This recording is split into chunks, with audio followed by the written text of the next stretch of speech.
মধুবাড়া দেখে মৃদু হাসি হেসে খাবে নাকি গরম চায়ের সাথে চাটনি সহযোগে? চলে এসো দেখি, বানাতে হবে তাড়াতাড়ি, খাবে এবার সবাই। এক বাটি নাও ভরে সুজি দাও ঢেলে, গোবিন্দকে মনে করে দিও অর্ধেক বাটি চালের গুঁড়ো। সঙ্গে যদি আসতে চায় ময়দা, মিশিয়ে নাও ঘুরিয়ে। এরপর দাও মনে করে নুন মিষ্টি জিরে। ঘুরবে চাকা জোরে জোরে, কুড়ে রাখা গাজর বিটের গুণে। এরপর দিও ঢেলে কাঁচা লঙ্কার ঝালে। আদায় দিও ভরে ধনে পাতায় মুড়ে। কারি পাতার স্বাদে পেঁয়াজ দিও ঢেলে।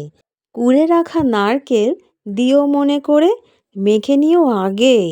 দিতে হবে গরম জলে মেখে কাদা কাদা করে। 1 চামচ ঘি দিয়ে মেখে নিও পরে। মেখে রাখা মিশ্রণ নরম হলে পরে ঘি ঘষো আগে ভালো করে হাতে।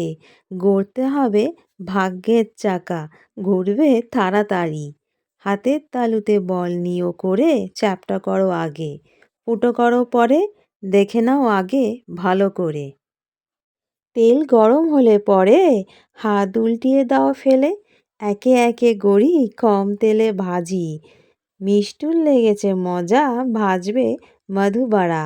তাই তো এসে হাজির বানাতে মজার রেসিপি।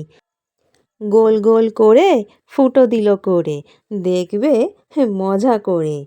একে একে গড়ে ভেজে তুলে রাখি ভরে। দেখতে হয়েছে দারুণ মজার। প্যাঁচার চোখের মতো ফুটো দিয়ে দেখি, থালা ভরে রাখি। খাবো আজ মধুমাখা বাড়া, তাই তো দেখি। দাঁড়াও দাঁড়াও, কাজ আছে বাকি, চাটনি হবে আজই, কারি পাতা নিয়ে হাজির। আছে উপকরণ কিছু, তাই তো বেটে রাখি। নারকেল বাদাম লঙ্কা ধনে পাতা। তেল গরম হলে পরে ফোড়ন দাও ঢেলে। সর্ষের দানা চমকে দেবে কারি পাতা। বেটে রাখা চাটনি ঢেলে দাও। নুন মিষ্টির সম্মানে ভরিয়ে দাও এবার। নেড়ে চেড়ে ফুটিয়ে নাও, টেস্ট হবে এবার। লাইন দিয়ে সাজাই, চাটনি আছে মজার, দেখবে এবার সবাই। গন্ধে আমি দিশাহারা, খেয়ে দেখবো এবার। চাটনির সঙ্গে মিশে মুখে যাবে মিশে। দারুণ হয়েছে এবার, তোমরা খাবে কবার? লেগেছে আমার ভালো, বলি বারবার। ঝালে ভরা মুখে মিষ্টি হাসি হেসে। এবার তাহলে আসি বন্ধু, দেখা হবে আবার।